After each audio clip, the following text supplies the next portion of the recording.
Okay, so we are moving on to strategies for improving sleep hygiene. So, yep, sleep hygiene is key for when it comes to fully utilising your sleep. And it comprises daily activities and optimised bedroom environment that encourage regular undisturbed sleep. So, let's start with the obvious: setting up a sleep schedule.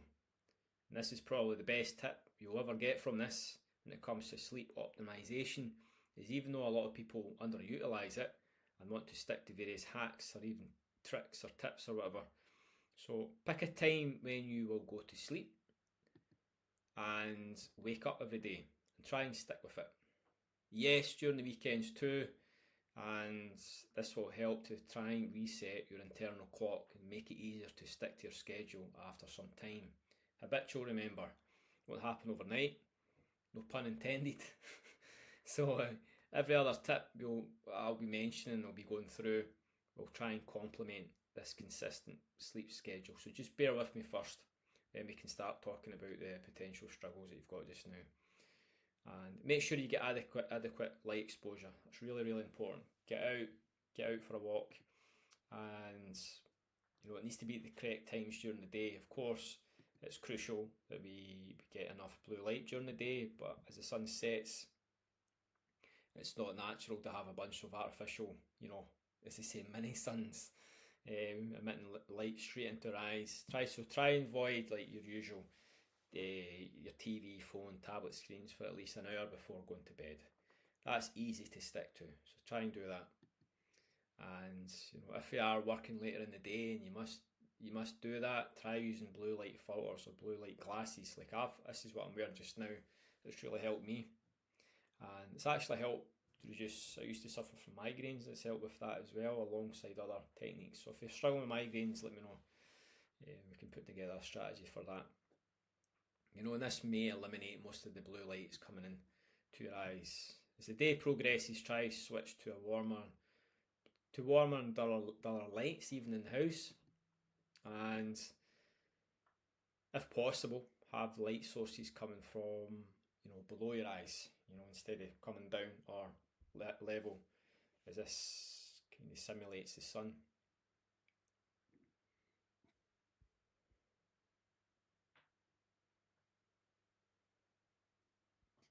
Yep, I thought that was interesting as well. It's an interesting strategy. So this might sound, I don't know, just like an easy answer to what's maybe going on here, but work with it. It does really work. It does work, and it's worked with for many of my clients. So don't stress about it as well if it doesn't happen straight away. There's other things we can implement, but this is just some strategies we can tie together to make that overall huge difference in your quality of sleep. And these signs can help reducing sleep anxiety, which can then lead to insomnia. If you start thinking about, am I going to sleep tonight, it just makes it worse. So just know that when you're doing this, you're doing everything you can to help your sleep.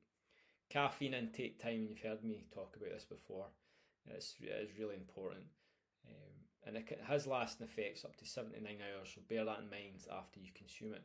So not everyone has the same caffeine tolerance, but it's best to stay safe and consume your caffeine morning and mid-afternoon at the latest. A consistent or well balanced night routine will make it easier for you to fall asleep as well, as your brain will learn these cues and give it more information to use before you actually go to sleep. And it can be anything that relaxes you. This is something else we could bring in. So it could be meditating, taking a hot shower, journaling, doing light stretches, and catching up with your partner. To be honest, what helps me is just writing things on a bit of paper, just everything I need to learn for the next day. And I actually think not a hot shower is the best for myself. More, again, kind of lukewarm shower helps me. But recommended for you to try a hot shower to start with. And you can also make a routine consisting of multiple things. For example, you may take a hot shower an hour before your bed, and when you get out of your shower, you can meditate for 5 minutes, then go for a read for 20 minutes. You can combine all of them. So you can combine all of them as well, which is it's really handy. Just going to skip this on a little bit. Here we go.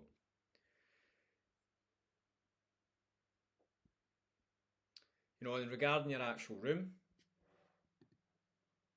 yourself, which you're sleeping, there is a few things you should keep in mind to optimise your sleep beside the usual light tricks as well. So first, the best room temperature for a good night's sleep is actually around 18 degrees Celsius or 65 degrees Fahrenheit, however you want to look at it. So next, make your room as silent as possible. Now obviously if you're a dad or a mum and a dad like myself, that's not possible, so just implementing everything you can will help with that, and if it's having a real impact on your daily performance, if you're working, you need to maybe think about sleeping in the spare bed or a spare bedroom. If you don't want to do that, that's fine, but you will have your sleep interrupted, so you would need to decide either or. And yeah, as I say, just try and make your room as silent as possible. And or what you could do is sleep with earplugs, something like that, if you really want to go down that route. So another tip is that it works for some people is to get rid of clutter in the room. I think a room that's got clutter in it will cause internal stress and anxiety as well, so if you can do that, that's certainly helpful. And finally, find a mattress and a blanket that works for you, because this may be impacting on your sleep. For example, if it's an old mattress and there's bits that's kind of digging into you, it's not going to really help. So experiment with even weighted blankets as well. Personally, I don't like them. I like a light blanket that really helps, and something that's a bit cooler. You have your different types of blankets there, and different levels of firmness on the mattresses as well. Okay, so that is to do all that's called hygiene. It's more so preparation of the room environment that you're sleeping in. So just think about a couple of the things, write down things that you think is achievable, and I want you to implement them starting tonight. So we're going to be moving on to nutrition and sleep next. See you there.